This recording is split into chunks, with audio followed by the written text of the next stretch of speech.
আসসালামু আলাইকুম। শাইন সফটওয়্যারের পক্ষ থেকে সবাইকে অনেক অনেক ধন্যবাদ এবং শুভেচ্ছা জানাচ্ছি। আজকে আমরা অ্যাডোবি ইলাস্ট্রেটরের আমরা মুভ টুলস নিয়ে কথা বলবো। মুভ টুলসটি আপনারা দেখে নেন। এটা কিবোর্ডের ভি দিয়ে আপনারা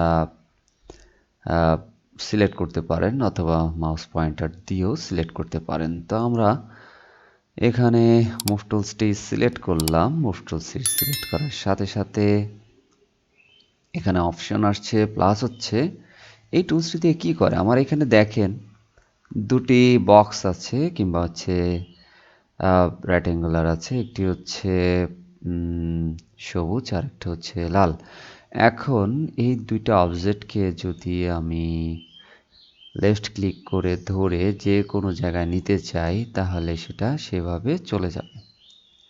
এটা হচ্ছে বেসিক্যালি মুভ টুলসের কাজ। আমরা ফটোশপে দেখিয়েছিলাম। আসলে টুলসের কাজগুলো একই ধরনের, কিন্তু এই দুইটা সফটওয়্যারের কাজ দুই ধরনের। কিরকম? একটি দ্বারা ভেক্টর তৈরি করা হয় আর একটি দ্বারা পিক্সেল আকারে গ্রাফিক্স তৈরি করা হয়।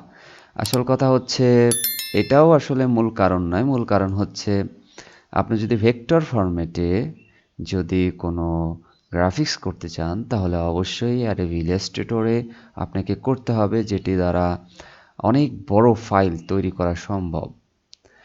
তো আমি এই ব্যাপারে একটি ভিডিও বানাবো, সেটা হচ্ছে পিক্সেল ভার্সেস ভেক্টর।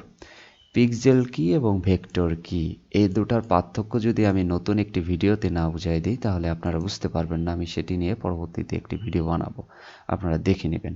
তো যাই হোক না কেন, আমাদের এখানে সিলেকশন টুলসের কাজ এতটুকুই। সিলেকশন টুলস নিয়ে আমরা বেশি আর কথা বলবো না।